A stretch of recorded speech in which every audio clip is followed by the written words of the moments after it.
Retromania Pro Wrestling Podcast Network is a Moonsault Media production and is intended for private use only. For more information, contact retromaniapodcast@gmail.com. The following recording is a production of Kickin' Out at 2 in conjunction with the Retromania Pro Wrestling Podcast Network and is intended for private use only. For more information, head on over to facebook.com/Kickin' Out at 2 or our Twitter handle @KickinOut2, along with searching Retromania with a W on any and all podcast platforms available to listen to archive shows such as this and all the great content of the Retromania Pro Wrestling Podcast Network. Evergreen content at your fingertips anytime at your listening pleasure. And with that being said, we thank you for listening and hope you enjoy the show.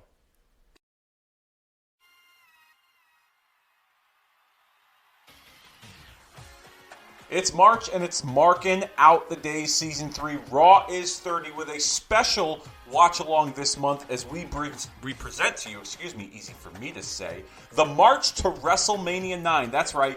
We scoured all of the month of March and determined which episode of Monday Night Raw we wanted to watch, and we just thought that there wasn't really anything intriguing about any of the episodes of Raw that month. So we saw that the March to WrestleMania 9 was on the docket and actually took place in place of the last Monday Night Raw in the month of March. It was like the go-home episode before WrestleMania 9, so you can check that out with us here on Marking Out the Days. Season 3, Raw is 30. I am one half of the hosting squad, Dave Rosenbluth, and joining me, as always, the architect, the mad scientist, the Dr. Frankenstein of Retromania himself, Coby Nighter. What's up, dude? Hey, what's going on, Dave? Thanks. Back in the saddle again. Third month here for our show. I love it. And yeah, like you said, it's essentially the go-home special for WrestleMania 9 and all things leading up in our podcast universe as well. Deep in the archive, we got a lot of stuff centering around WrestleMania 9, don't we?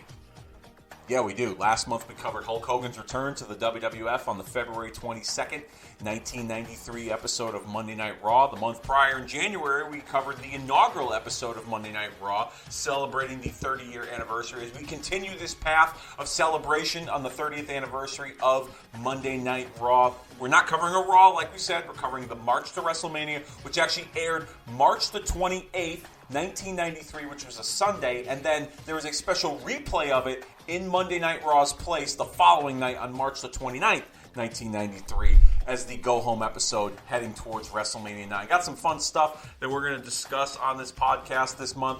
We're going to talk a little bit about some notes that you have, Coby, in the wrestling world, as well as myself from the Wrestling Observer, as we watch this match back, the show back with all of you on the Peacock or Nefarious Means, whichever you prefer. Hey, Dave, I'll be happy to tell you, I'm watching it straight up on the Peacock. Really? Yeah, I'm joining. Okay, I'd love to hear your explanation as to why you've changed your tune a little bit. I couldn't find it on Nefarious Means, and it wasn't the right length either. So I wanted to be on time with you, and I did the right thing. So you did the right thing. Well, I mean, you didn't do the wrong thing. I gave WWE my money. I'm sorry? I gave WWE my money in a roundabout way. You know, it's been a long time since I've done that. Yeah, well, I mean, I'm sure you'll be giving them your money to watch WrestleMania coming up. It's like I had the network for like years. I loved the network, but Peacock just sucks. So yeah, I mean, no, it's gotten slightly better. I'll say that some of the upgrades, at least on my Roku, it's gotten slightly better. The fast forwarding option isn't as slow, I should say. But the interface is still the same. Navigating and trying to find things is a little difficult. I searched March for wrestling. So what? Yeah, let's explain how we get here. Listening. Yeah. I'm sorry. Yeah, I trampled over you, but yeah, let's explain how we even get to this on the Peacock, because that was kind of confusing for me as well. You'll have to go to the search bar, where you see the little search magnifying glass, if you will, and you will have to literally type in March to WrestleMania, and you'll see other shows and movies and documentaries and things like that begin with MAR. And when you find March to WrestleMania, because it'll be pretty easy, it's 2 seasons. There's season 1, which we're going to be watching, March to WrestleMania 9. And then there's season 2, March to WrestleMania 10. Well, you're going to go season 1, episode 1, March to WrestleMania 9. This goes 1 hour, 33 minutes, and 11 seconds.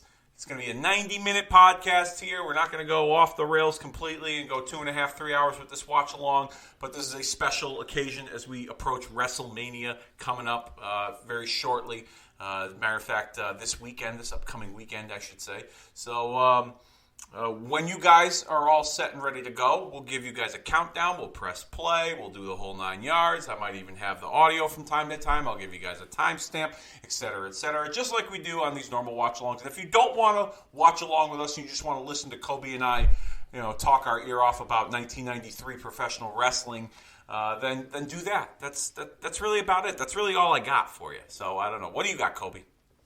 That's about it. I'm ready to rock this. Let's get into it. And you ready to rock this? Yeah. All right, let's do the damn thing. This is Bret the Hitman Hart, and I wanted to tell everybody to listen to the Retromania Pro Wrestling Podcast Network. It is one of the podcasts that does do Bret the Hitman Hart justice, and their archive. I heard their archive before they knew that they had an archive. The Retromania is probably one of the better podcasts about me. So check out the archive. Deep cuts.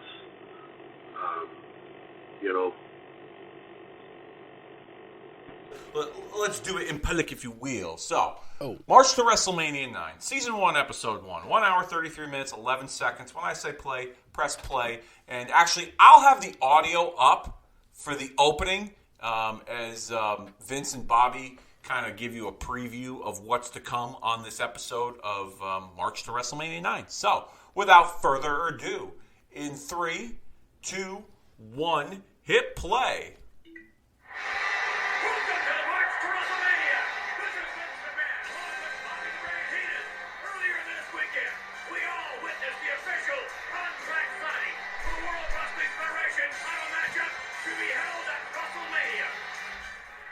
This week I was present for the official contract signing of the big title bout between challenger Yokozuna and Pro Wrestling Federation champion Bret the Hitman Hart. Gentlemen, please take your seats for the signing. Yokozuna just ran the table right into the guts of the Hitman. This is ridiculous. This is uncalled for. He's going to go. No. I hope he doesn't hurt him. I'll tell you what, if he hurts him, there's no match.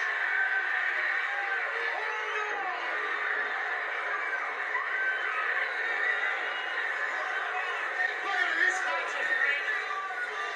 Yeah, but if he's hurt, if he's got lung damage or rib damage or something like that, there's no match. He may have made a mistake, Yokozuna. Nobody had ever recovered from a squash like that, but apparently Yokozuna had not counted on the heart of this champion.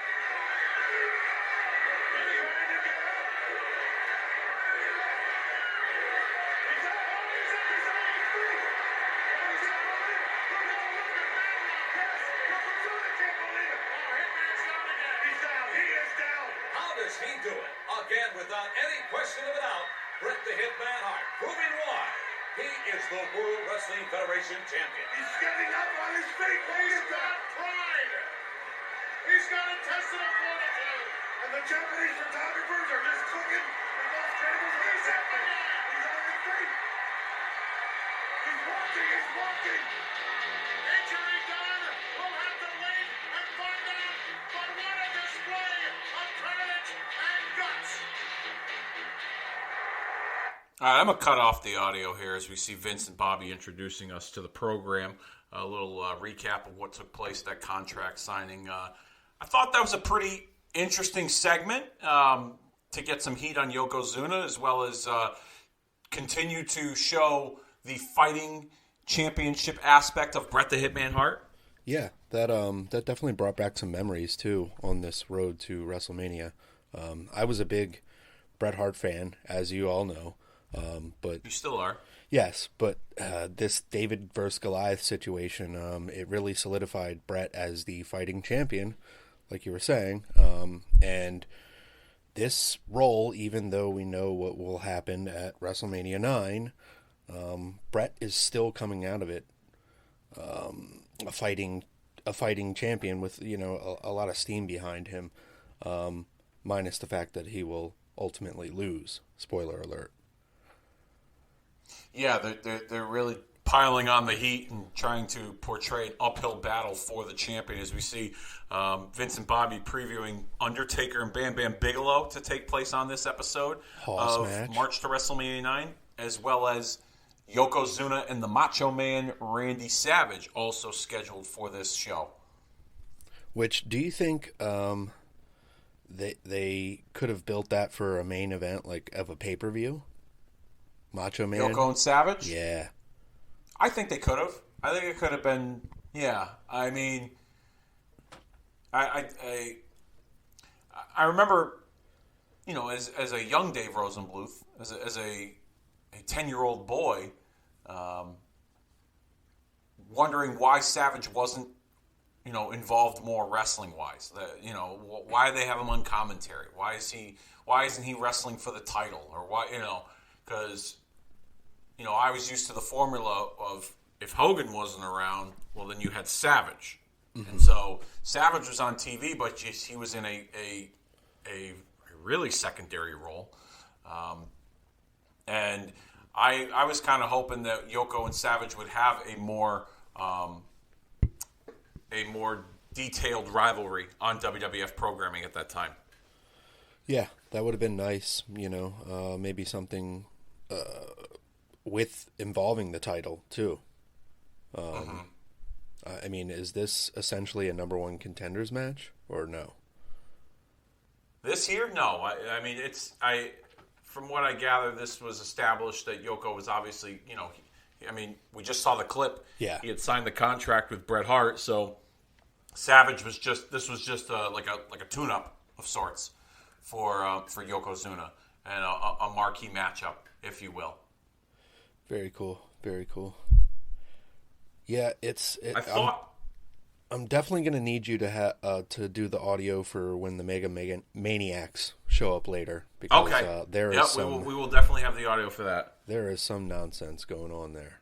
But, man. Oh, I bet. Speaking of nonsense, from the March 1st, 1993 Wrestling Observer, the Ultimate Warrior filed a $5 million lawsuit against the WWF that week. One of the more interesting pieces of evidence is a letter from McMahon sent to Warrior that promises Warrior would always be the highest paid wrestler in the company. Would you like to share your thoughts on that? Complete bullshit. This is when Warrior starts his war against the WWF, but Vince McMahon still sees something in him. And as much as you want to bash the guy Warrior, I think at the time I wanted to see him too. I remember his return, later, was exciting, and definitely his return after WrestleMania 8 you had a lot of hopes for, but man, did he ever win this lawsuit? I don't recall. I do think I don't know if he won. I don't know exactly what he was what the circumstances were as to why he filed. I do know that I don't know if this was part of this lawsuit or if it was a separate lawsuit that stemmed from this one, but Warrior did win in court over the trademark of the Warrior name because he had changed his name to Warrior. Yes, legally, move. I believe in the state of Arizona. So I do think that he did receive some kind of compensation and a victory, and the WWF was unsuccessful in that court battle with him. But I don't know the circumstances based on my notes surrounding why he was suing them this time around. If you recall, he was let go in the fall of '92 because he had failed a drug test, him and Davey Boy, British Bulldog. So I don't know if the lawsuit stemmed from that, if it was unlawful, if it was an unlawful termination. I'm not sure. I don't have those notes on me at the moment. But Warrior was. It seems like a lot of the news that we hear of him, or we've heard of him in the past, that he's more trouble than anything else for the company. Yeah, and seemingly very insecure of his spot. So it shows when he returns at WrestleMania 12. So yeah. Well, I'll say this: that whole best for business jargon that we've heard in the last several years that you hear, on TV, and a phrase that Vince apparently had used for so long, came to fruition in 2014 when they inducted him into the Hall of Fame, and pretty much just kind of let him be him. And it was all about highlighting him and bringing him back into the fold. But they didn't bring him back just to honor him either. They brought him back because they knew that they could make money off the intellectual property of the Ultimate Warrior brand. And to this day they still are. There's still action figures out. I've bought several of them. Merchandise and things like that. They had a plan in place before he passed away of his role in the company and what they were going to do with him moving forward. And unfortunately, the timing of it was terrible.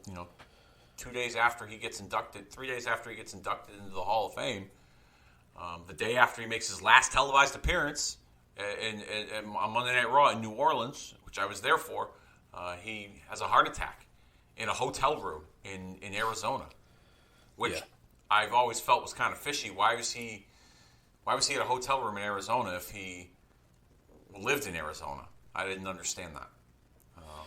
Not sure either.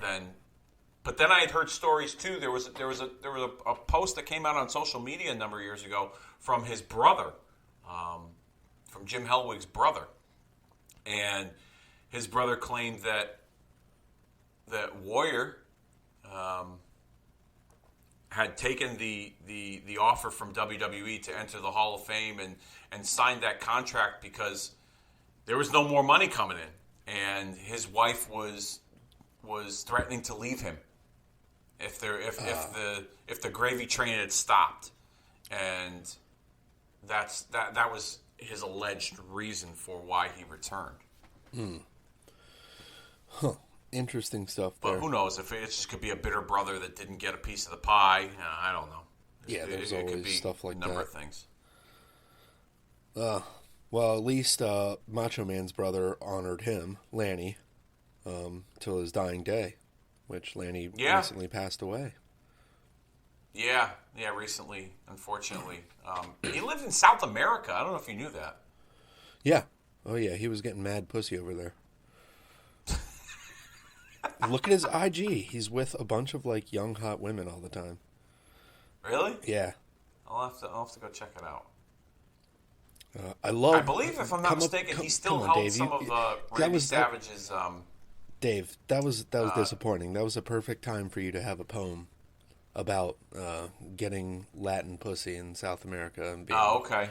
All right. Let me think off the cuff here. Why don't you call this match and give the audience a distraction while I try to come up with a good genius poem, if you will. Absolutely. This is interesting here. Being in North Carolina, Macho Man definitely gets a big pop from this audience, and it's it's southern regional area, but Macho Man is always over because he wrestled in Memphis for a long time, and he was kind of considered a southern wrestler brawler. So people are definitely okay. I got part one of the rap of the poem. Okay. I moved to South America simply on a whim because the young, lovely Latina ladies like to lick the rim.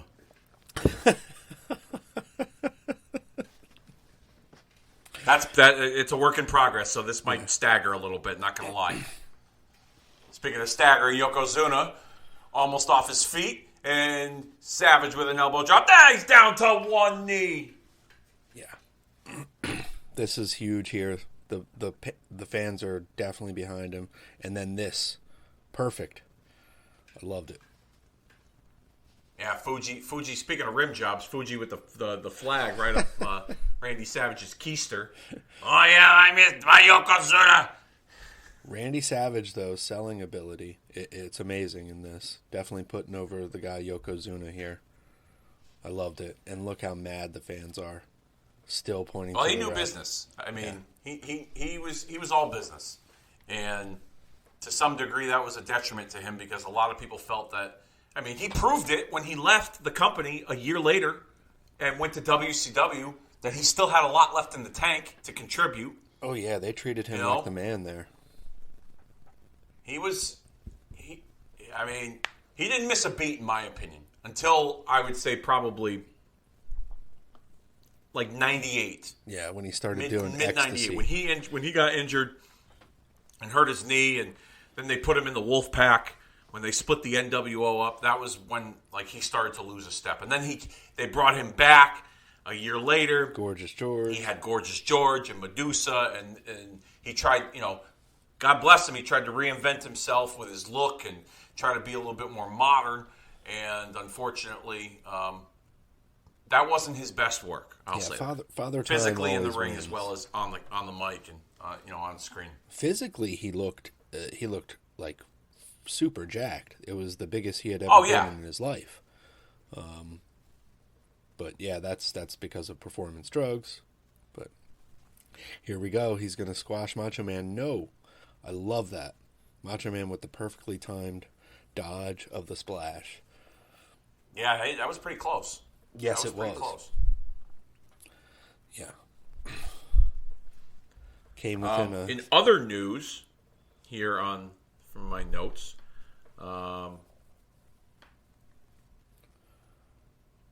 what we got? in the days before his death, Kerry Von Erich contacted many of his friends for no reason, just to hug them or tell them he loved them. A month ago, Von Erich reportedly talked to his probation officer about suicide, saying he missed his brothers and just didn't feel like going on, and refused to seek counseling when the probation officer recommended it. He had reportedly told other friends that he would kill himself before going to prison, and his father and wife both said he frequently talked about it, to the point that his wife hid all the guns in their house from him. On the afternoon of his death, Kerry went to his father Fritz's ranch and borrowed his Jeep, saying he needed to find a quiet spot to do some thinking. He also took a .44 Magnum handgun. Later, when Kerry didn't return, Fritz became worried because he knew Kerry was supposed to pick his daughters up from school. Fritz went to search the property and found the Jeep empty, with Kerry dead on the ground nearby at the edge of the woods, having shot himself in the heart. Oh, boy. Yeah. I believe also, I think it was also the tree that his brother Chris had committed suicide at. I think I've heard that story as well.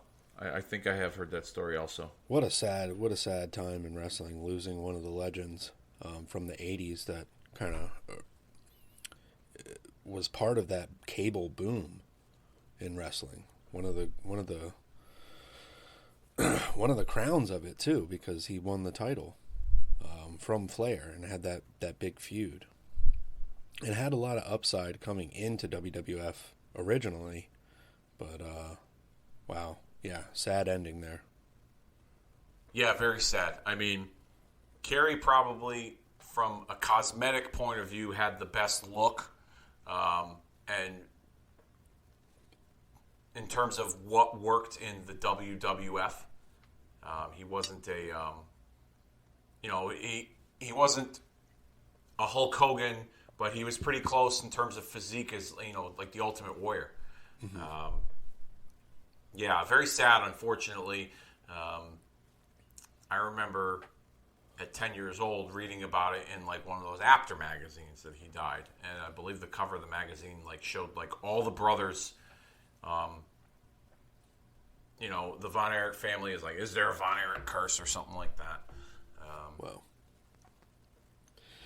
Yeah. But yeah, it's unfortunate. He had a lot of potential, but I think that also too, like his personal habits with his drug use, as well as the motorcycle accident where he had to get his foot amputated.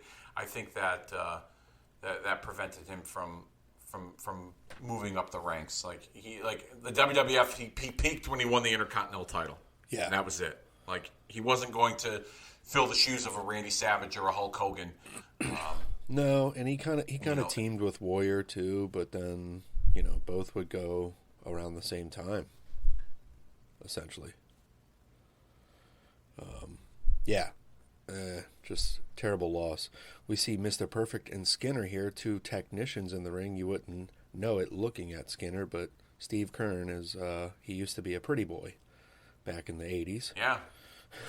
One half of, was it the Fabulous Ones? Yes, sir. With Stan Lane? Yep. Yeah, so... Big act in the AWA, Florida. Yeah, and coming in as the Skinner character here, it kind of lasts a while, longer than I thought.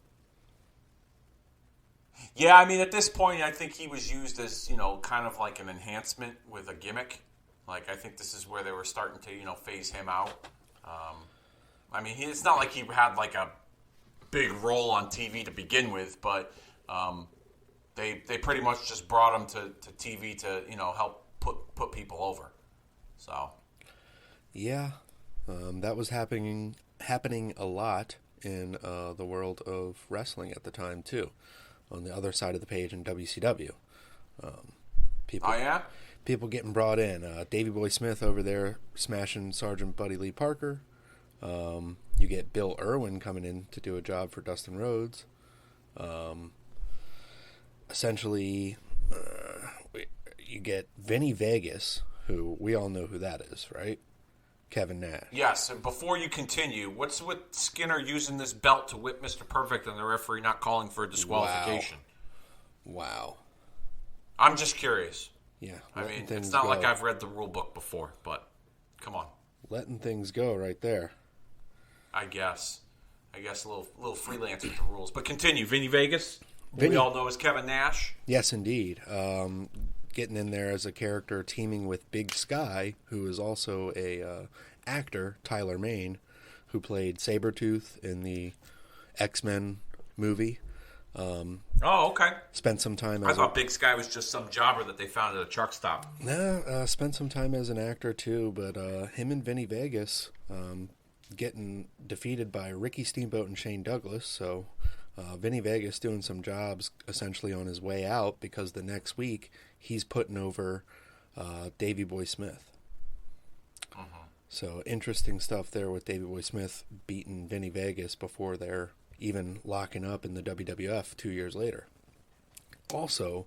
Yeah, and it would be a couple of months later that, the once Vinny Vegas would make his debut in the WWF, thanks with a little help from Shawn Michaels, Rick Steiner, Ole Anderson, and a fax machine. Yeah. If you've ever heard that story before.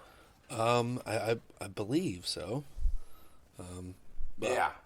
Michaels was watching the story that's out there was Shawn Michaels was watching WCW Saturday Night in his hotel room, and at the time the Steiners were working in the WWF, and he asked Rick to inquire about the big man, and Rick reached out to him and said that Shawn Michaels got some interest working with you.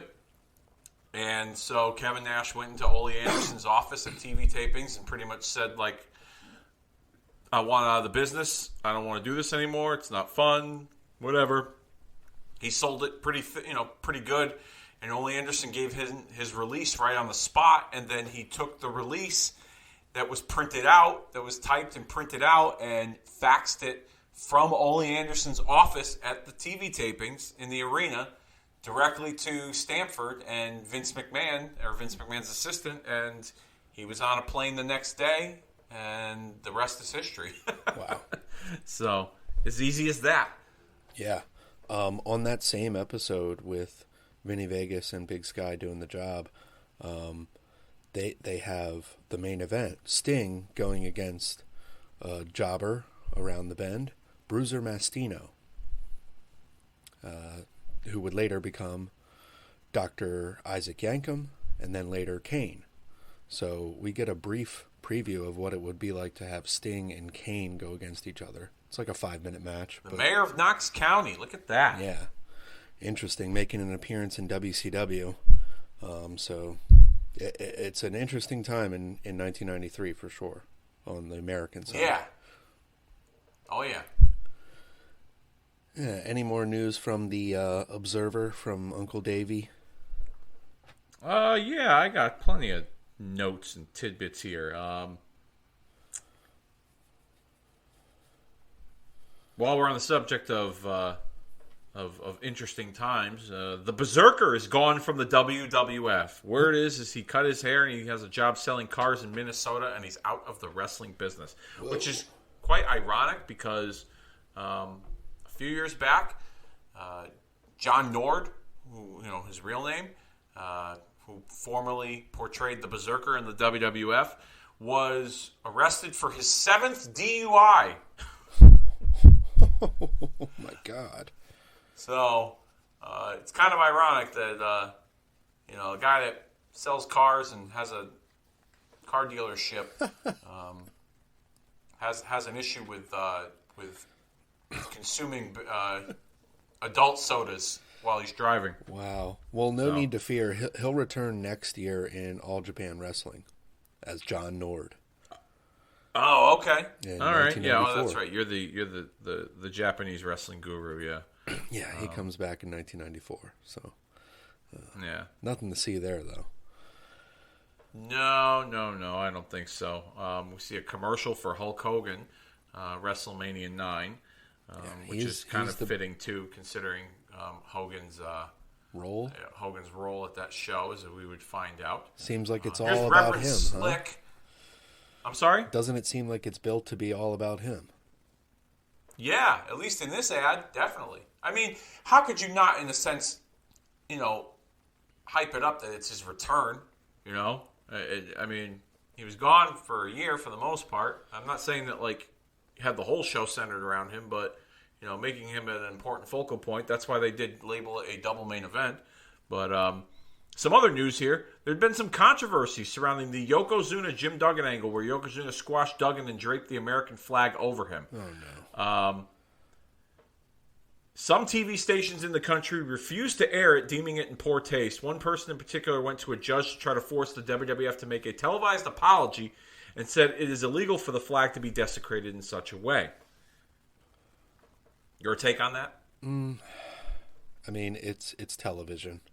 I do see the point, but we had the same thing going on with Sergeant Slaughter and Hulk Hogan the prior year, right? So, yep, a couple of years prior, yeah. Yeah, he was an Iraqi sympathizer. I don't recall them beating down the door wanting to shut down the WWF. I think that there was some small news there could have, yeah, about it, but yeah, the main thing is it's entertainment, pal. Yeah. What was I going to say? It's interesting with wrestling, okay?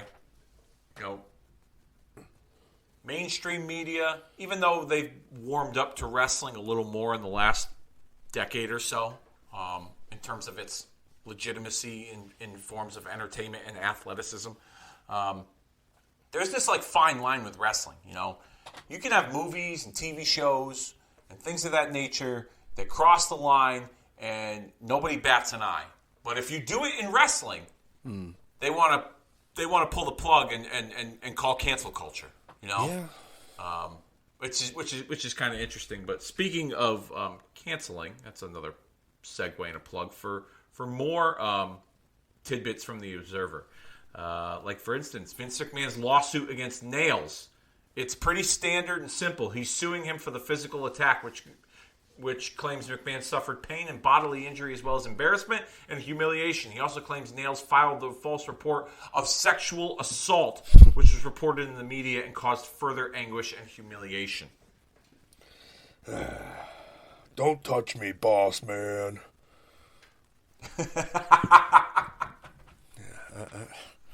I don't know. I think it was just... That's not a nightstick, big boss man. I'm just happy to see you, pal. Listen, Do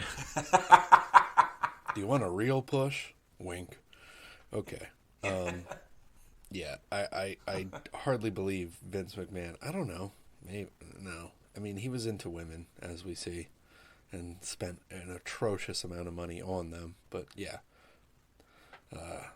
There's more tidbits from the Ultimate Warriors lawsuit I have here. Okay.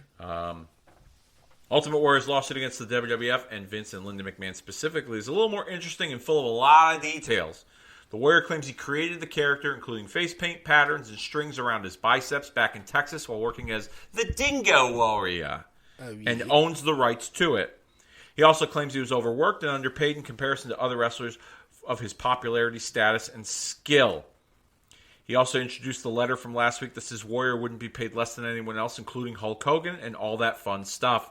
He says that on August 26, 1991, McMahon failed to honor that letter, and when Warrior confronted McMahon about it, he was suspended. This is referring to the SummerSlam 91 incident when Warrior held up Vince before the match. Mm-hmm. Warrior claims that they renewed their relationship in 92 when he returned to the company at WrestleMania 8, but problems continued. Warrior wanted to open a gym, make a workout video, and release it on his own under the Warrior name. He claims Vince verbally agreed to this, but never put it in writing. On November 9th, 1992, Warrior was fired. According to Vince McMahon, this is due to Warrior's alleged involvement in trying to import HGH, human growth hormone. Warrior says this is false. Warrior admits to using steroids throughout his career and says McMahon encouraged it, and says McMahon himself continued to use them even after initiating steroid testing in 1991. Warrior says some wrestlers were punished for failing tests and others weren't. Warrior says he stopped using steroids when the testing began. He also claims Vince asked him earlier in 92 if he knew where to get human growth hormone, and Warrior told him he didn't. Warrior also claims he is owed money for shows that he never received, as well as merchandise royalty payments that were less than what he is owed. He's asking to be paid for the events that he was booked to headline before he was wrongfully fired, as well as compensation for ruining his reputation by saying he quit before the Survivor Series show last year, when in actuality he was fired, and for them to not be allowed to say that anymore, a.k.a. quit burying him on TV. There's nearly 3 pages dedicated to all this, so I'm not going to retype any more of the back and forth financials of it, but that's pretty much the gist of it. Wow. I mean, just the ego of the guy, but it clearly shows that from like 1990 early 91 until at least 94, Vince is going through a lot with talent in this steroid trial, the federal government breathing down his neck. It is truly, and I think when people say it was the dark ages of wrestling, I think it was just a dark time for Vince McMahon and the WWF in general. Not everywhere. Well, else. It's not like WCW was putting out the best product either at that time. Let's be fair. True, but I mean, they were just coming off the heels of the controversial era of Bill Watts. True, but they just got Ric Flair back. They got Vader. Bill Watts, back. I think, right around this time had been fired because of his less than favorable racial remarks that Hank Aaron, who was an executive for WTBS at that time, was made aware of. Yes, I believe that, but I think despite diehard fans around the time, they still preferred WCW in-ring work because you had Shane Douglas, you had Ricky Steamboat, you had Steve Austin, you had Brian Pillman, you had Sting, you had Vader. Now you got just Ric Flair back. You had Dustin Rhodes, Barry Windham, a high work rate over there. And I think WWF kind of only had Brett and Shawn and Perfect really working that style, and the rest were kind of characters. You know, there was a stark contrast between the two shows and between the two, the two products. There's no denying that. Yeah, as we see Kamala flaunting a hat there from Kimchi. But here's the thing with that: what one lacked, the other one made up for. Oh yeah, for sure.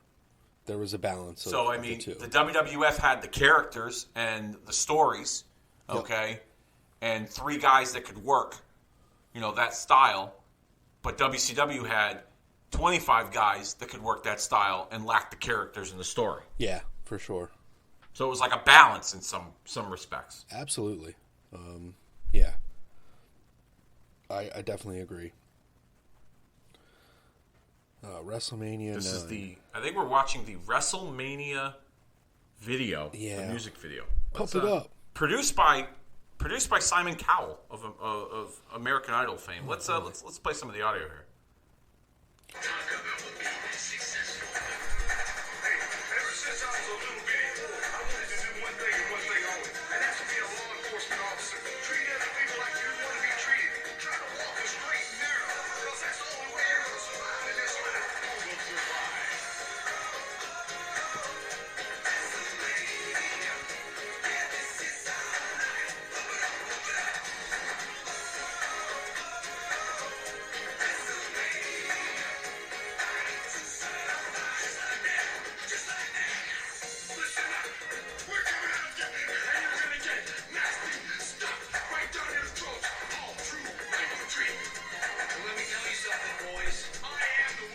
Nasty stuff down your throat.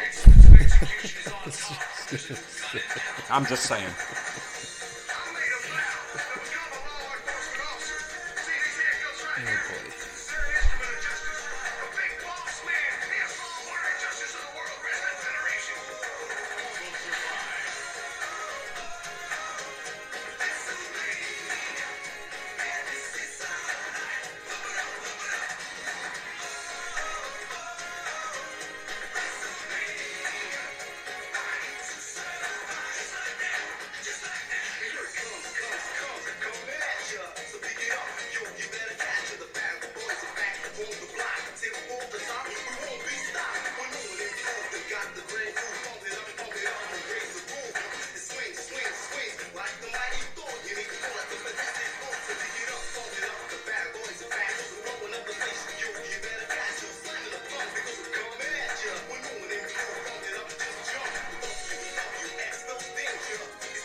Yeah.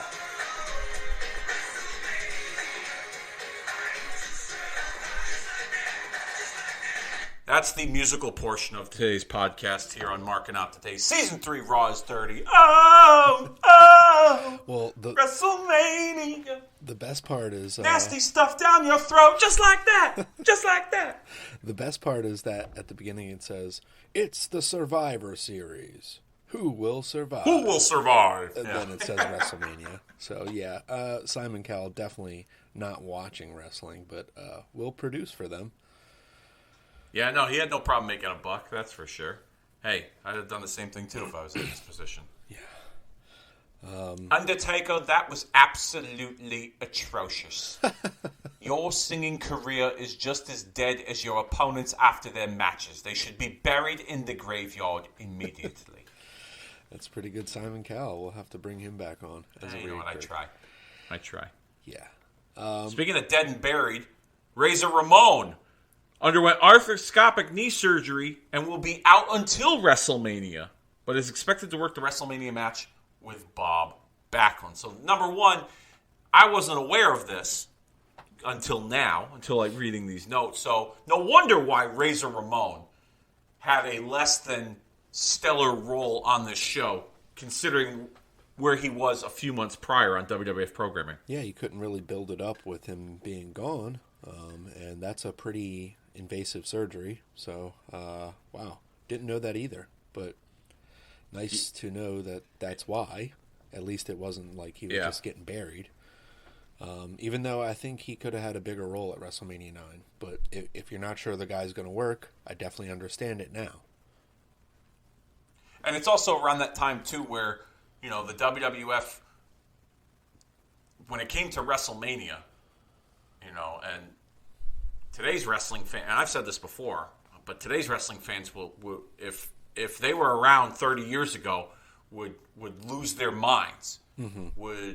They would totally, it would be mind blown to realize that these WrestleMania cards and their big pay-per-view cards, there was build-up for 4, maybe 5 matches tops. Yeah. And the rest were just announced matches that were thrown together, and that's how you started your story. You know? WrestleMania 7 had 14 matches on their card, and I would dare to say maybe 5 of them had build-up and backstory, and the rest of them were just stuff that was thrown together. Yeah, absolutely. And like you said, a lot of the times it'd be a starting point for storylines. Yeah. Which we kind of saw some of that during that COVID Wrestlemania a couple of years back, where there was most of the matches were scheduled and had stories that were behind them, but there was quite a few matches on that card, on that 2-night card, that were just kind of thrown together because it was COVID. You know what I mean? Yeah. And I think lack of talent or people getting sick in between too. Some things had to change on the fly. I was just thinking about that the other day.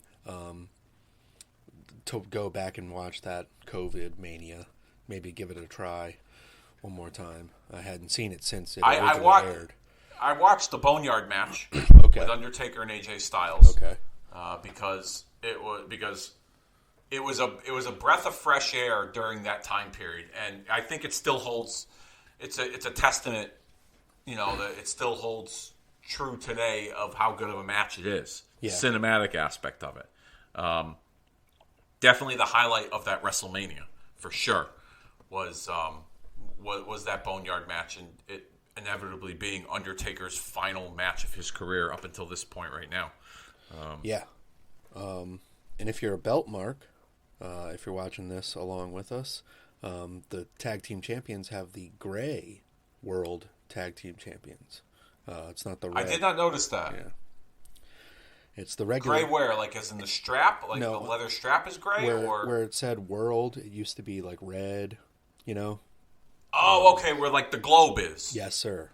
So now it's like a it's like a silver platinum gray. Yes, I do remember that. Okay. Yeah. It's probably at the time where they were just updating their titles. Mm-hmm. Adding a little flair to them. I mean, Shawn Michaels would frequently do it around this time too, being the Intercontinental Champion. Yes, he would change colors with the belt. He had teal, he had yellow, he had gold, white, the traditional black leather. Mm-hmm. So it was, they updated the championships fairly regularly during this time period. I'm guessing too, it was probably based on either the belts were worn out or they had given some of the championships to some of these guys to keep as mementos. Like I've heard stories of guys that have had those titles in their possession. Over Bret Hart, I think, has a few of them in his possession that he had originally worn during his time in the WWF. Mm-hmm. So I know Conrad Thompson, big podcaster out there from ad-free shows. He's a belt mark, and he actually, I believe, he has an agreement. I think he owns the belts. I think he purchased the original championships through the original belt maker, which was, I think, Dave Milliken, if I'm not mistaken. Yep. Or Reggie Parks. Either or. Reg Parks, I'm not sure. Yeah, there's two Milliken. guys. But he loans them to WWE when they have an agreement where they use them together. Interesting. If Conrad's got something going on with a convention, he'll have the belts, and then WWE will have the belts when they need them, and they have a working agreement so that like fans get to see them, but they kind of some of them kind of primarily stay in his possession. The also okay, so this is kind of interesting. Being a belt mark, there is the Kevin Von Erich NWA heavyweight belt. You ever heard of that one? No, I have not. Kevin Von Erich? I'm sorry. Kerry Von Erich. I'm so sorry. Kerry Von Erich. Okay. Yeah, so speaking of him passing away, there's a legend that the belt that he won, and it's actual proof, you can see it on some old footage, he carved his initials in the globe area of the NWA belt. Oh, okay. So if anybody has that belt out there, that's probably worth something. I would have met, yeah. If he doesn't have it. Oh, coming up next, the Megamaniacs. I need you to get this audio, folks. Yeah, I'll definitely have the audio up for this one. I'll let you guys know. After, speaking of Kerry Von Erich, there's some news I want to share after we watch this promo. But here we go. Put the audio up. My guests this week have every intention of being the new World Wrestling Federation Tag Team Champions. Please welcome the Megamaniacs.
the Colosseum of ancient Rome, Brutus the Barber Beefcake, you, Hulk Hogan, are going to be shooting at Money Incorporated and the World Wrestling Federation Tag Team Championship. Well, you know something, Mean Gene, now more than ever, with just 1 week away, I'm aware of how destiny is going to take its course, brother. Because just a few short weeks ago, bro, when I was laying in the weeds at Venice Beach, California, and I had Monday Night Raw tuned in for the greatest comeback of all times, I saw what could have been the worst nightmare of my life take place. I saw Money Incorporated run across the ring with a metal attaché case with the speed of a lightning bolt. And as it crashed into Brutus the Bionic Barber Beefcake Blood Brothers' face, I saw what I didn't want to see. I heard what I didn't want to hear. And as I turned my face and I turned back, the emotions ran from head to toe. I chilled, I goosebumped, and I broke a sweat as I stood up, man, and I rushed from head to toe. And when I turned on the automatic pilot in my mind, because I couldn't believe what was happening, I ran to the garage, and when I was out of my mind, I accidentally jumped on Brutus's wide glide.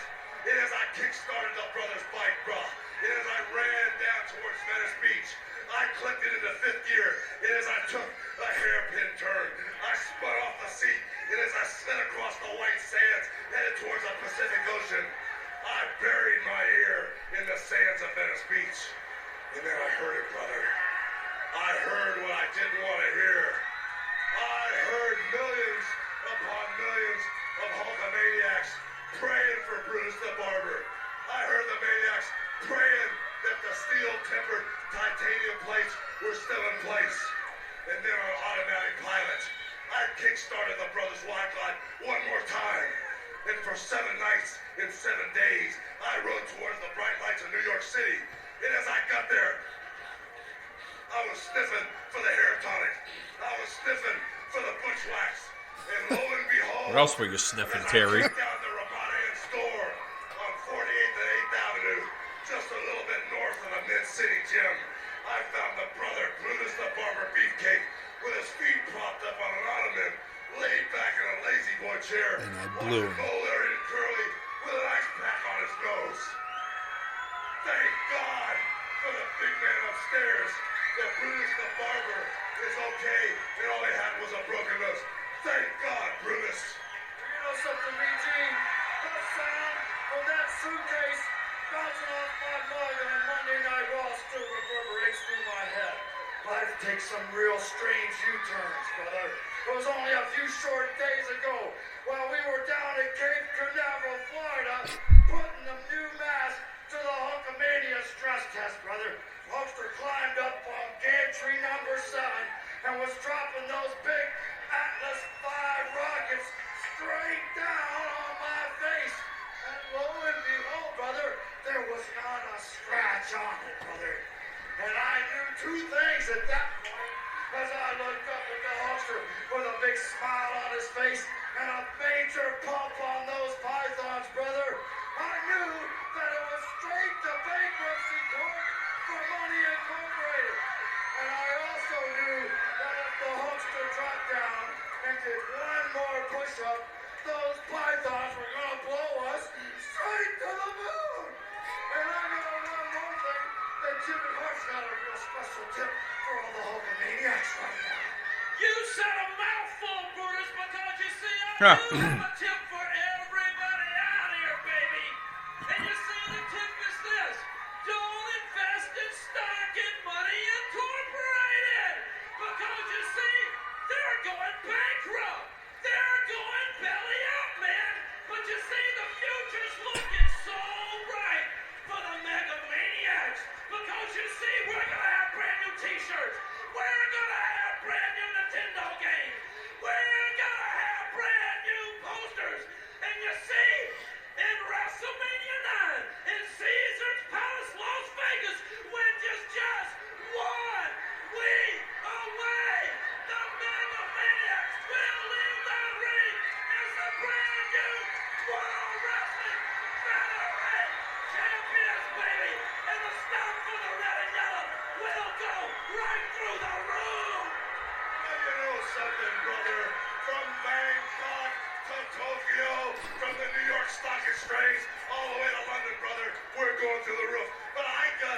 tip from Money Incorporated. Brutus the Barber Beefcake. He's real mad, brother. You know, it goes like this. I spent 2 days running up and down the aisles at Kmart, picking up that tonic, getting all that hair color together, and getting ready to do a number on Money Incorporated. And then it came to me. These just aren't even worth it, brother. They're not worth the effort. So I took to the desert outside Las Vegas, chopping down some big nasty-looking cactuses, trying to dull up the titanium steel blades, chopped down a couple of small mountains, and then it came to me, brother. I knew that I'd just throw the scissors away because I'm just gonna yank the hair right out of their heads. You know something, Brutus? I hope you put a Baldo Rinaldo on both of those dudes. But you know something? Since everything's gonna go so good in Las Vegas, man, I've got a surprise for both of you guys. Just last week, when you saw me hanging off Santa Monica Pier doing some fishing with my bare hands, brother, those 2 10-foot hammerhead sharks that I drug up out of the Pacific Ocean, they weren't for snack time, dudes. Those fish were for a reason. I've already taken the chlorine out of the pool at Caesar's Palace, and I've filled it full of salt water, brother. I got a bunch of sea urchins in there and a few nasty mermaids, brother. And as I throw those hammerheads into the pool, Brutus, you need to help me pry their jaws open, brother. Because as I put the world title belts across their dentures, those sharks are going to have lockjaw, brother. That way, when we throw all the bathing beauties, all the Hulkamaniacs in the pool, those sharks won't be able to touch a hair on their chinny chin chin. And it's me, Brutus the Barber, and Jimmy Hart, hang 10, all through the straddle of the night, brother, celebrating our victory at Caesar's Palace. The only thing left for the detail man to do will be this. That's take the 2 cases of suntan oil I've got, and as the sun rises in the east, get all those female Hulkamaniacs, all those beautiful Hulkamaniacs, and make sure, Brutus, that they've got an even tan from head to toe.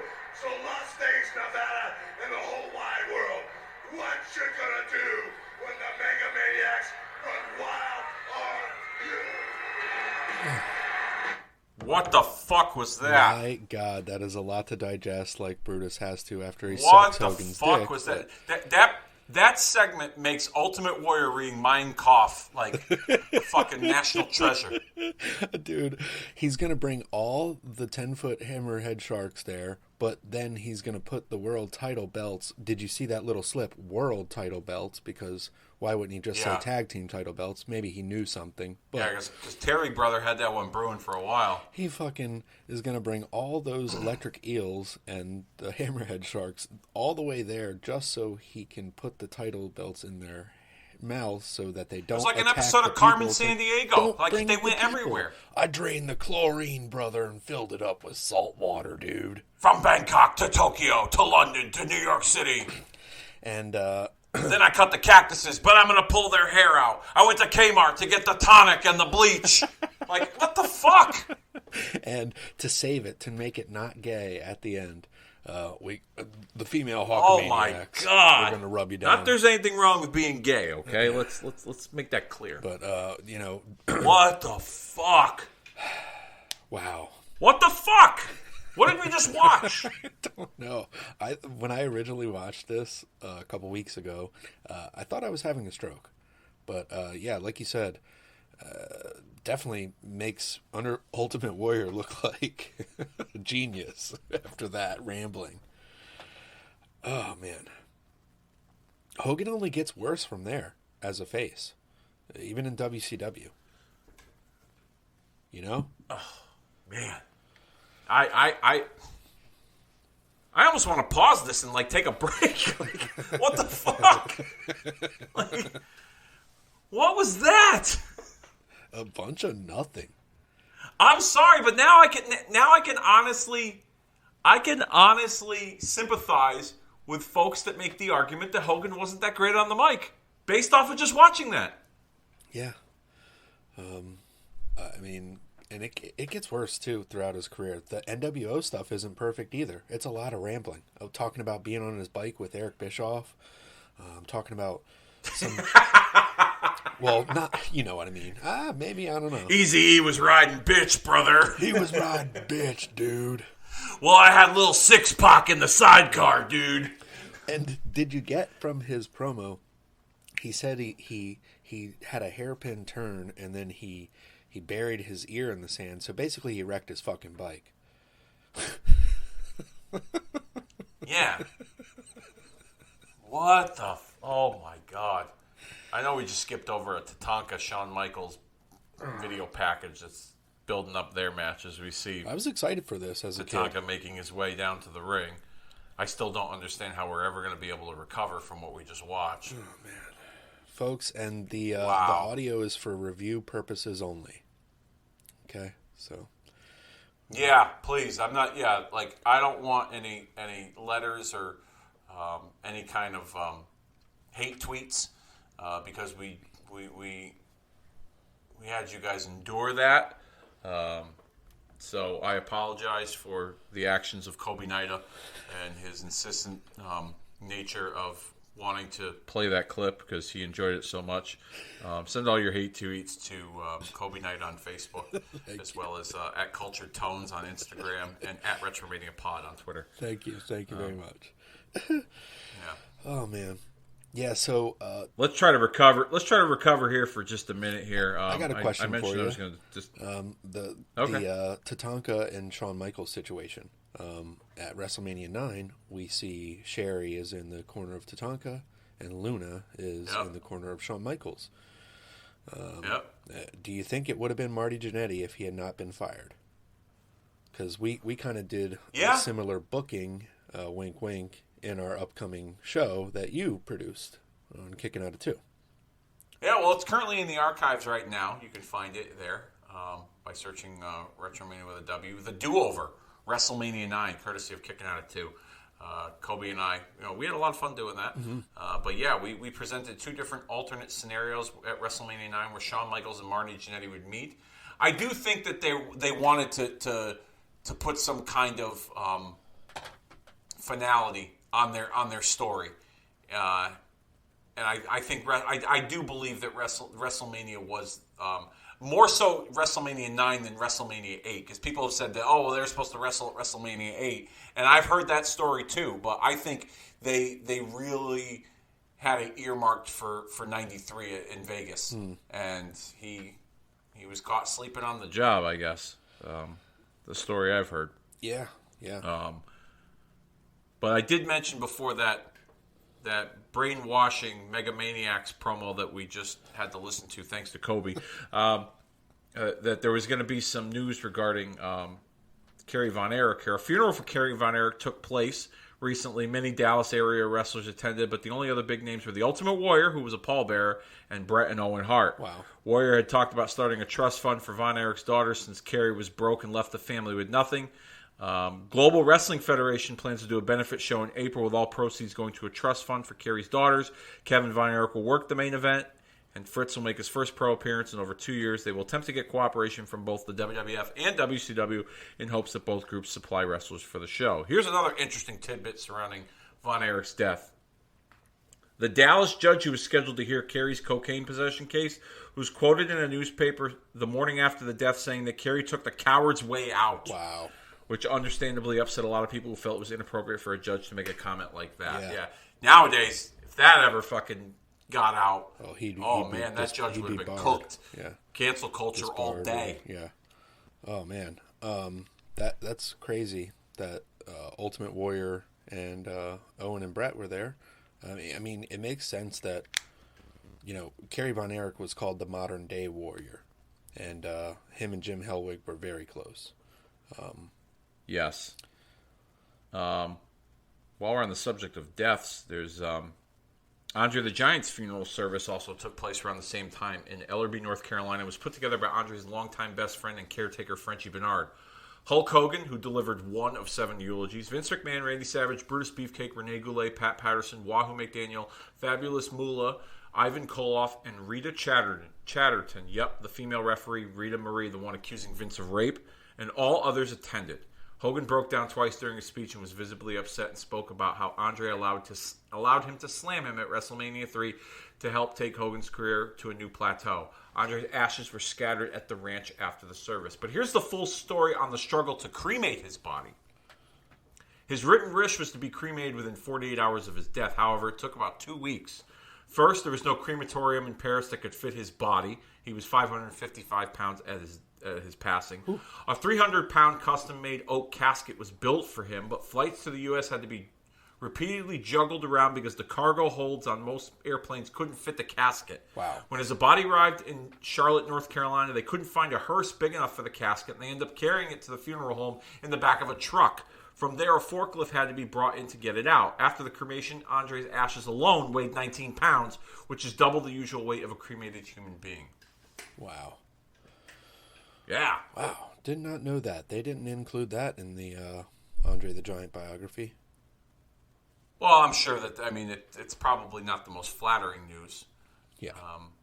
Wow. That's interesting. But the mass of the man, 550 pounds at the time of his death. Huh. Yeah. We got Tatanka here on the mic. Tatanka and Shawn. Is he going to spew out any nonsense like Hulk Hogan did? Let's play the audio. Oh, gosh.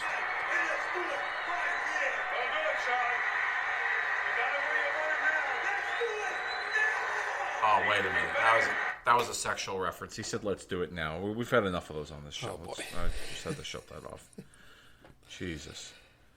What else do we got here in the news? Let me take a look at my notes here. On his radio show, Rush Limbaugh said he had been contacted about appearing at WrestleMania 9 and hadn't ruled it out yet. So far, between 6,000 and 9,000 tickets have been sold, with the show less than a month away. The venue only holds 15,000, so it should still sell out, but this is the slowest advanced ticket sales for a WrestleMania. Wow.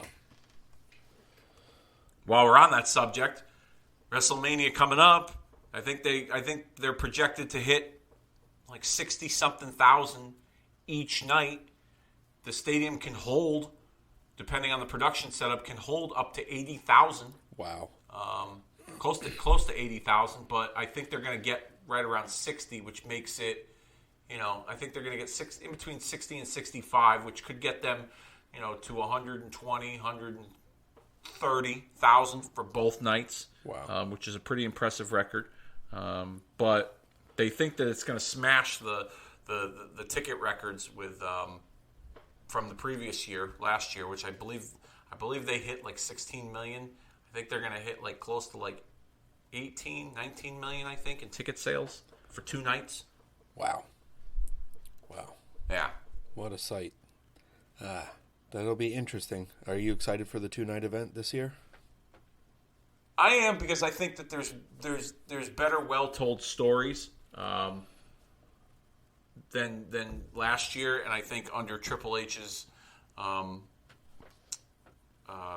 current regime, I think we could see some special stuff going on at WrestleMania. Let's play the WrestleMania report with Mean Gene Okerlund, because these are always fun. The WrestleMania report is brought to you by IcoPro. More than simple pills or powders, IcoPro is the only complete conditioning program that prepares you for victory. You've gotta want it. IcoPro. It looks to me like Tatanka is ready for WrestleMania right now. Cinch him up. We're only 1 week away from the most incredible WrestleMania ever. Next Sunday, April 4th at 7 o'clock Eastern Time, 4 out of the West Coast. Contact the cable company you're watching right now and join us exclusively on pay-per-view cable TV. If John Belushi were still alive, he'd love this. The world's largest toga party will be part of the festivities as Caesar's Palace Outdoor Stadium is transformed into a coliseum right out of the ancient Roman Empire. But the attention will be focused on the gigantic double main event. World Wrestling Federation Tag Team Champions, Money Incorporated, locked up with the Mega Maniacs, Hulk Hogan and Brutus the Barber Beefcake, managed by Jimmy Hart. The other half of that double main event, the 505-pound Japanese challenger Yokozuna, managed by Mr. Fuji, meets this man,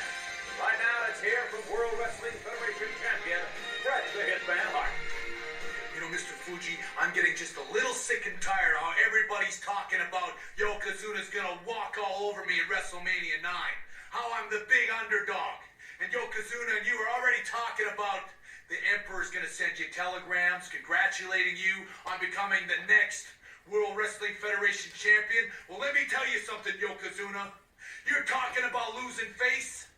You might lose a whole lot more than your face because you're up against the best there is, the best there was, and the best there ever will be. The excellence of execution is in focus, and I will be 100% in Caesar's Palace. I do want to mention here as we're watching this, you brought up the question, you brought up earlier about my excitement for the upcoming WrestleMania. It's ironic that we're watching this because this WrestleMania is clearly. Let's play Crush here on a boat. Oh my God, this is bullshit so racist. Hawaiian accent. And of course, wrestling. Today, on my favorite boat, the Bill Collector, me and a couple of my good friends. The Bill Collector? Go out and have a good time diving. But at WrestleMania 9, it's not going to be a good time for you, Doink. It's payback time for Crush. Not only for what you did to me, giving me the concussion, which almost ended my career, but also for all the kids you have ever made cry.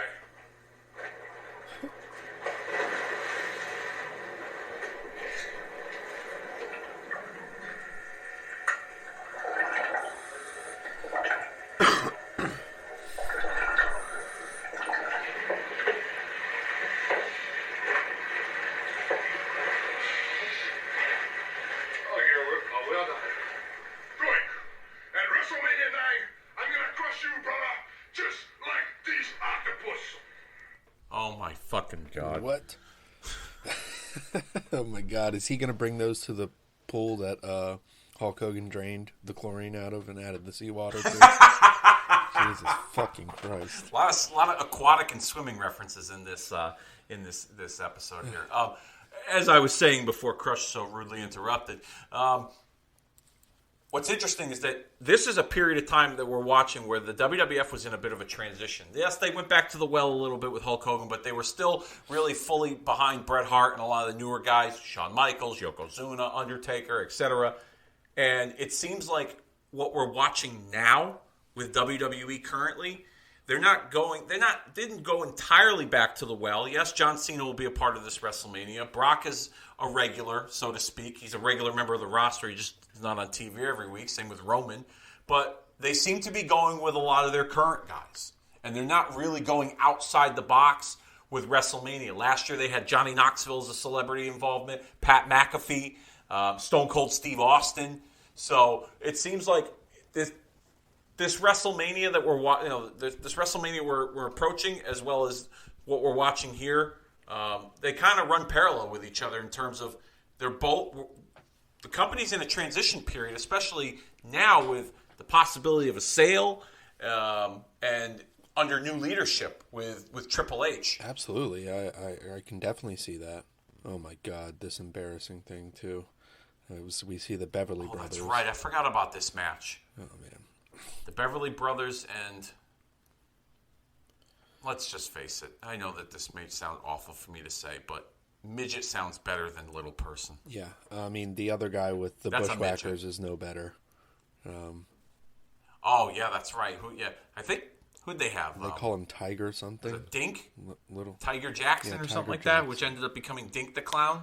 Oh, right? Yeah. If I'm not mistaken. I could be wrong. Or maybe he was Wink or Pink. I don't know. Yeah. I have no idea. Oh, boy. So definitely not a time for tag teams in WWF, minus the Steiners coming over from WCW.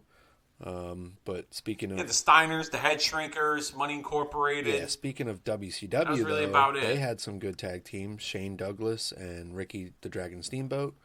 And then you also had the new tag team champions, first time ever, Stone Cold Steve Austin and Brian Pillman, the Hollywood Blondes, winning on March 2nd of this year, but it aired March 27th of 1993.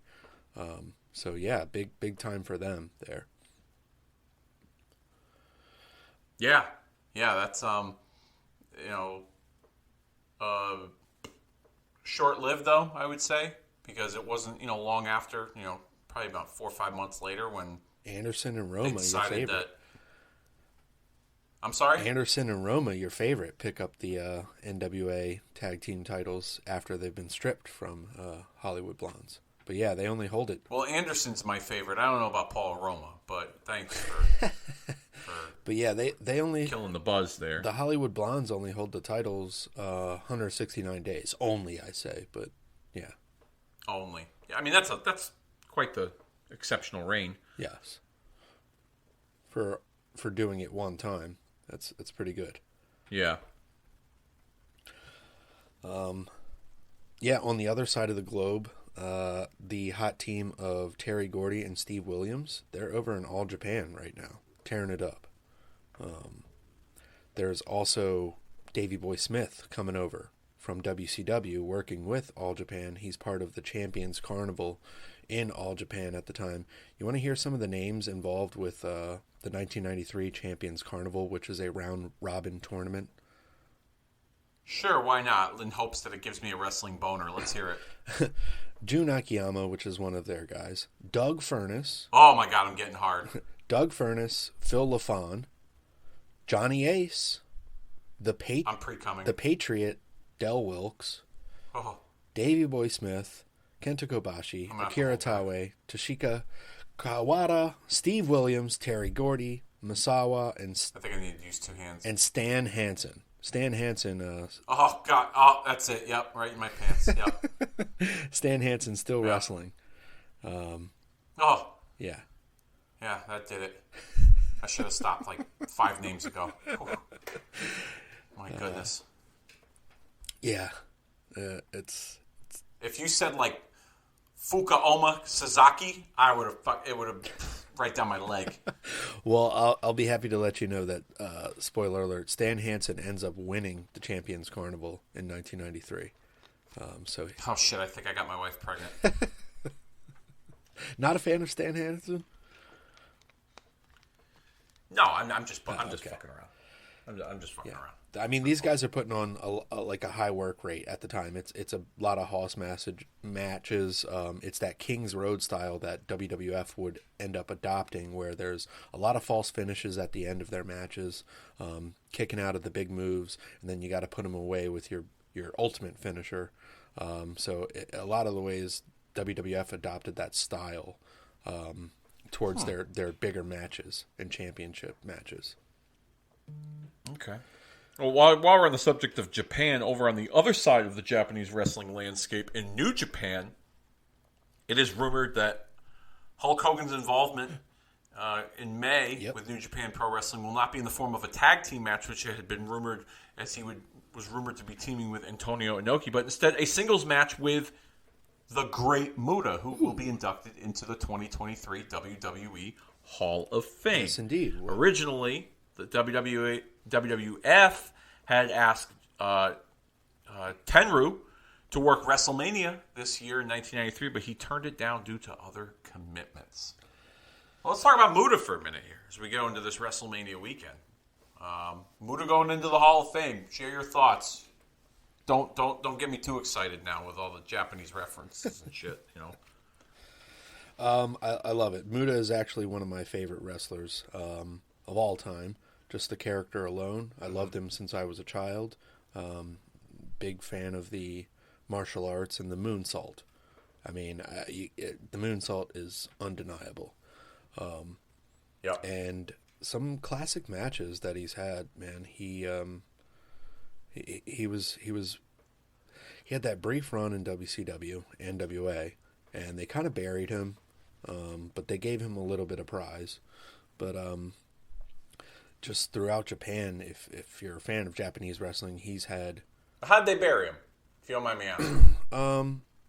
He got 0 wins. Because he didn't win the belt and he was on top? I guess so. I mean, they only had him briefly, though. You know, it was scattered. But I think later in this year of 1992-93, when he's Great Muta, they give him the world. He's the international champion, the NWA champion. Yeah. So I think throughout the 90s, he's synonymous with Keiji Muto, his real self, and then Great Muta, and then he was a big part of the NWO in Japan. They had a huger, more of a presence in wrestling than you think. NWO was very popular in Japan, and Muta and Chono. Yeah. Oh yeah, still are. Yeah, Muta and Chono were respective leaders for Japan, for NWO Japan. Yep. So, and then he would reinvent himself with like this dragon type mask and slow his pace down because of injury and age. But he literally was the champion of Noah like last year, wrestling. You know. Yeah. And then still wrestling to this year. He had his bye-bye tour. And wrestled against Nakamura, who is a member of the WWE roster. So it makes sense for them to honor him and put him in, even though he didn't even wrestle with WWF, but they do own the property of WCW, so makes sense overall. Got to give it to him. What are your thoughts? Well, I'll say my first exposure to Muta as a youngster was during his time in WCW NWA, early on when he was managed by Gary Hart. He was involved in that rivalry with Ric Flair and Sting, and Terry Funk was his partner. So that was my first exposure to a Japanese wrestler on American television. And it was another case of where, young Dave Rosenbluth thought, that he knew all in wrestling. So when I would get these magazines, the After Mags, and he would be, featured in one of these magazines, and my friends would see, well, who's this guy? I'd be like, oh, he's Great Muta. He wrestled Ric Flair at, whatever, Clash of Champions or something, So that was my first exposure to what Japanese wrestling was in the United States. The influx of Japanese wrestlers. Eventually, I'd be exposed to Jushin Liger and a host of other names that had come through the pipe on the American wrestling scene. But yeah, definitely well-deserving. His style influenced many, especially in the United States. It's unfortunate that during his, in his prime or at some point in his career, he didn't have the opportunity to have a match or a short run with WWF. I mean, could you imagine? Could you imagine Muta versus Undertaker? Yes, I mean we even kind of put that scenario out there.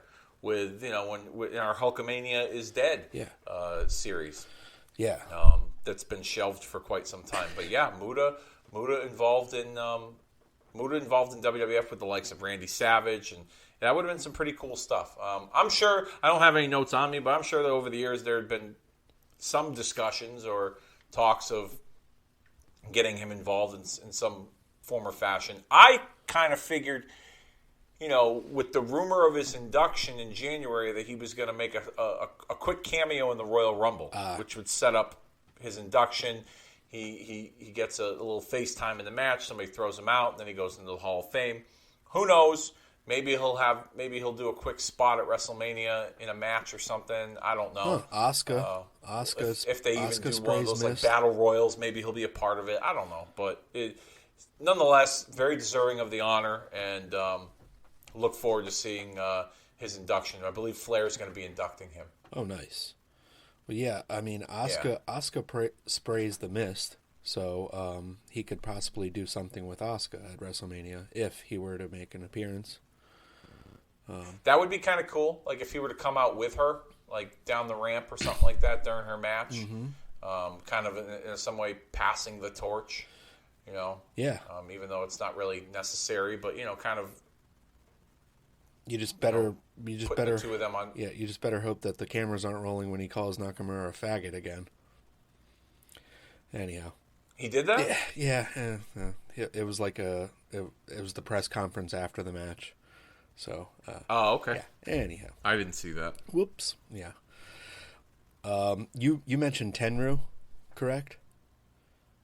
Originally, yeah. I guess it's rumored that he was asked to take part in this WrestleMania upcoming, and he turned it down due to other commitments. Yeah, he's a little busy. He's got wrestling and romance. I think that's his wrestling league that he owns, and he's working with New Japan at the time. So they're involved in a heavy promotional war, kind of the precursor to what would become NJPW, New Japan, against UWFI, which is what Eric Bischoff saw and mimicked for NWO. So we're getting a promotional war in New Japan and war over in Japan right now. Interesting. It's funny that, a lot of these segues we've had on our podcast today, it just happens to work so seamlessly because you just talk about promotional war. The USWA, who is in a working agreement with the WWF, is doing its best business in years as Randy Savage is there playing a heel up against Jerry the King Lawler, although he's still getting cheered in most of the cities that he's booked against Lawler in. I was always curious as to why that didn't spill over into WWF programming. Maybe Savage and Lawler having a rivalry on TV, on WWF programming, considering that they were involved in a rivalry on USWA programming. To me, as a kid, and I didn't have too much knowledge of Jerry the King Lawler before WWF because I didn't have access to that footage or just that general knowledge at the time. Jerry the King Lawler came off to me as a commentator. So it was interesting to even have him wrestling with, certain people. I didn't understand it.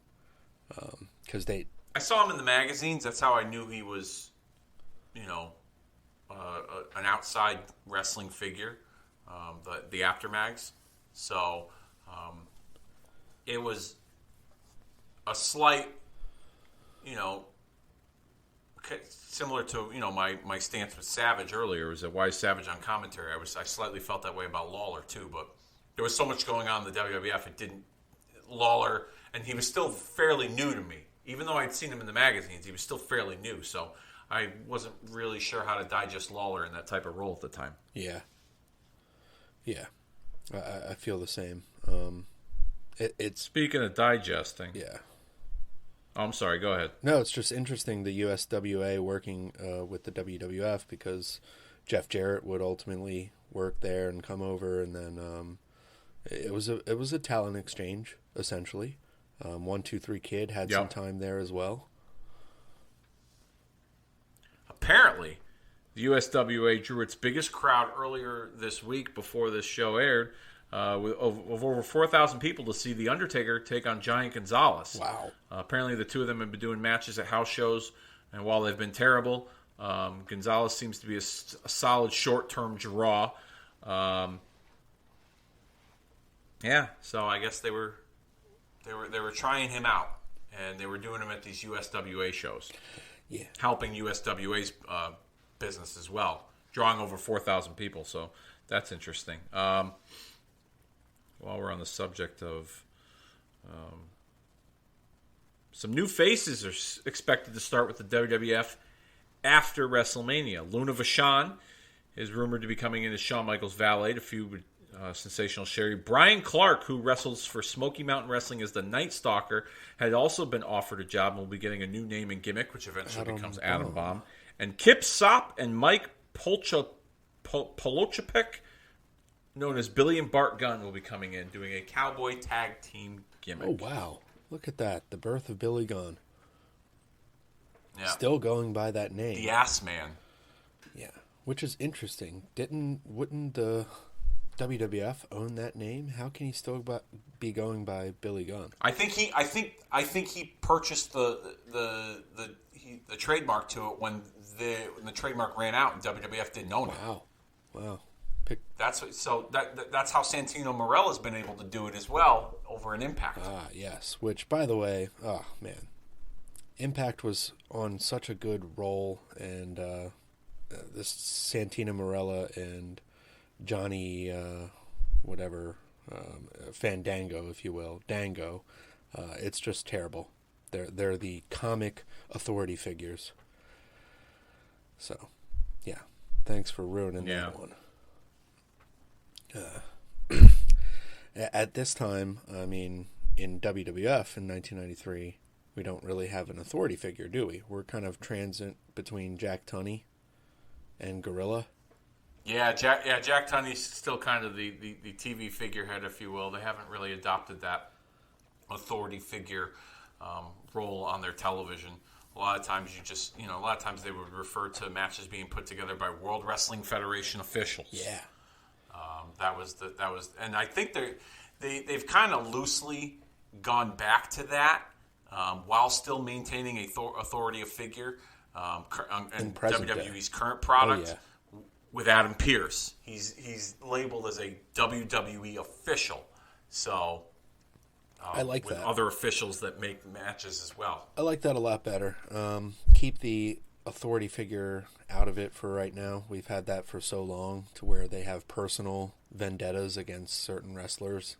Kind of keep them neutral. That's a tired concept. Yeah, keep them neutral. Keep it as a sports-based presentation, and then have the guys have conflicts within themselves.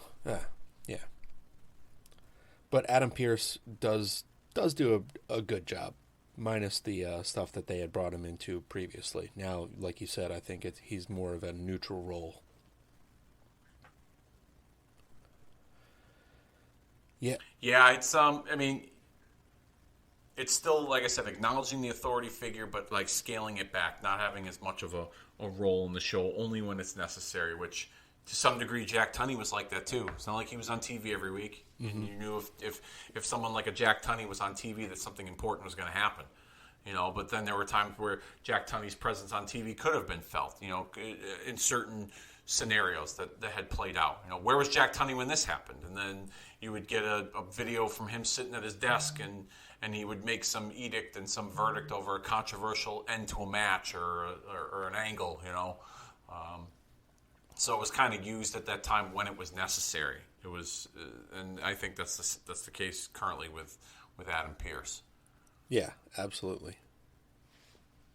As we are approaching the last 8 minutes of this podcast with this watch along here, as you see Undertaker and Bam Bam Bigelow going at it, give me some of your predictions, WrestleMania wise. What matches you're looking forward to? What do you think we're going to see?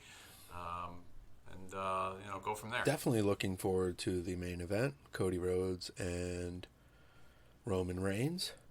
I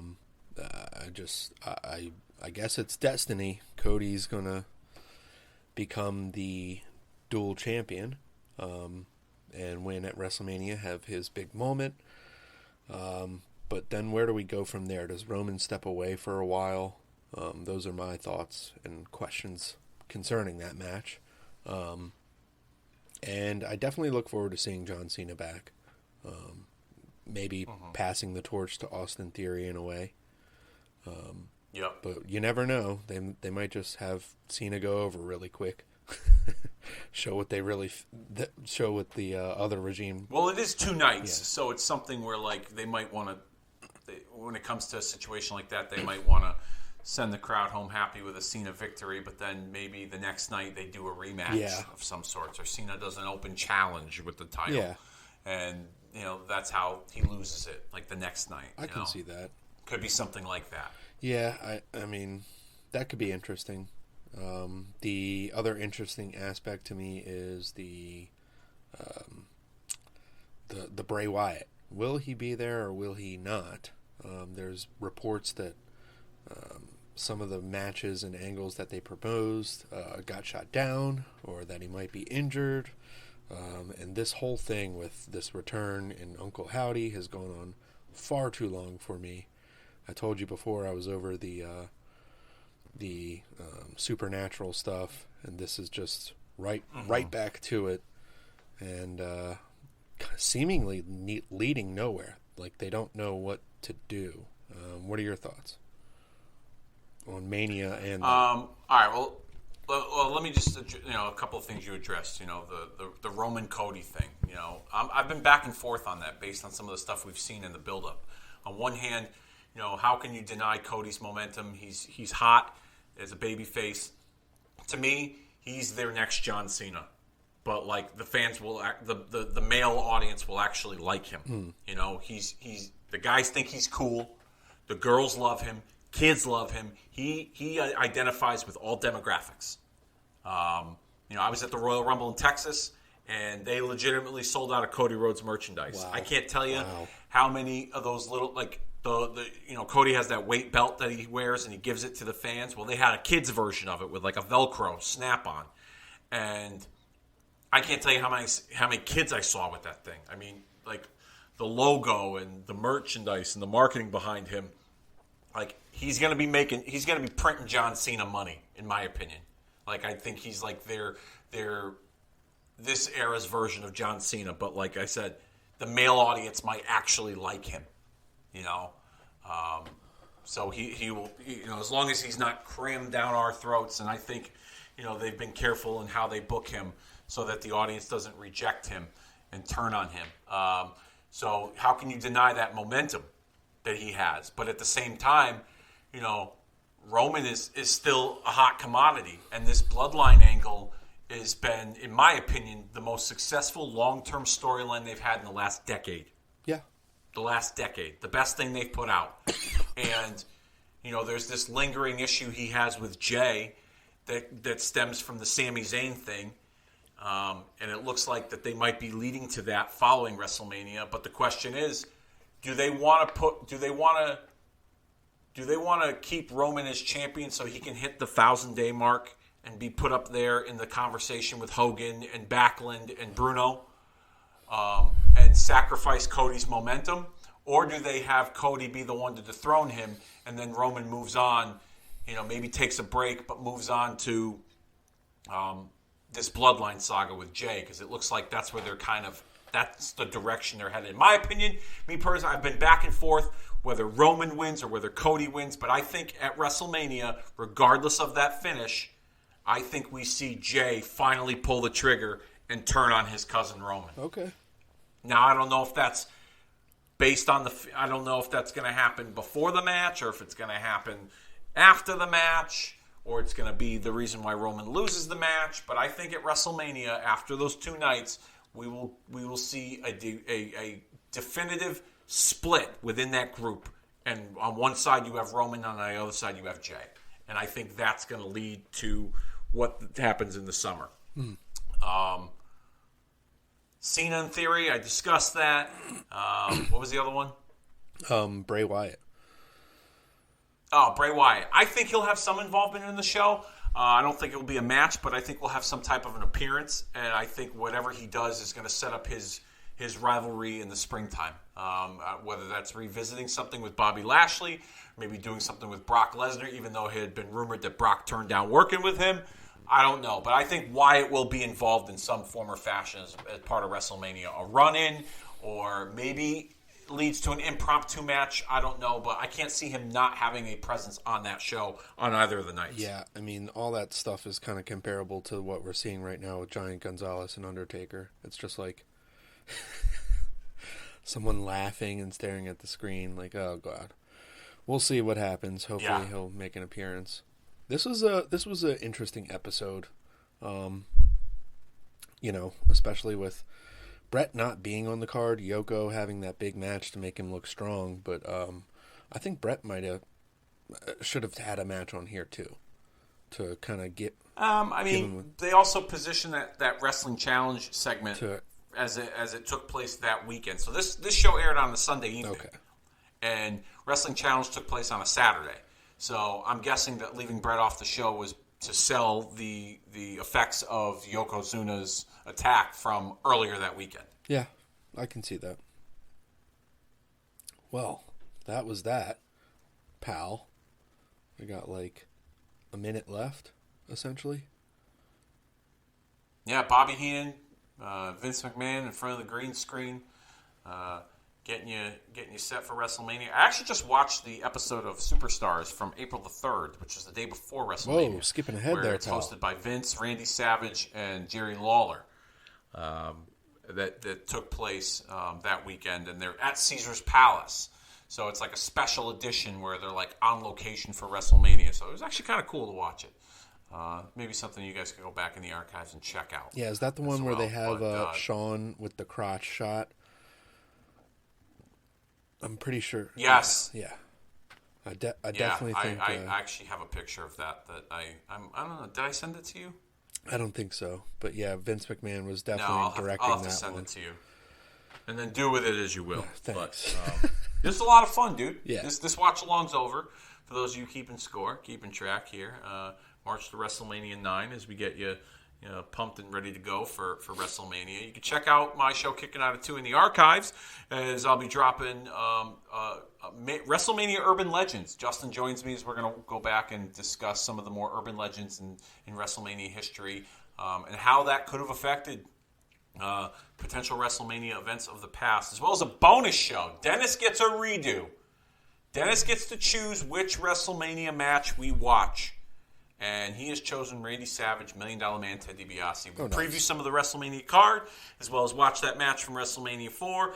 Dennis tells me why he loved the $1 Million Man as a kid, as well as why he thought Randy Savage's title run during that era was bullshit. So check that out in the archives, as we got plenty of WrestleMania content for you, all up in the streams, getting you set for the upcoming WrestleMania this weekend. Absolutely. I had a lot of fun. Thanks, Dave. And thank you all for listening, continuing to like, share, and subscribe if you want this network to keep growing. Check out the shows with AC and all the content in the archive. Hundreds of hours of content, evergreen for your ears.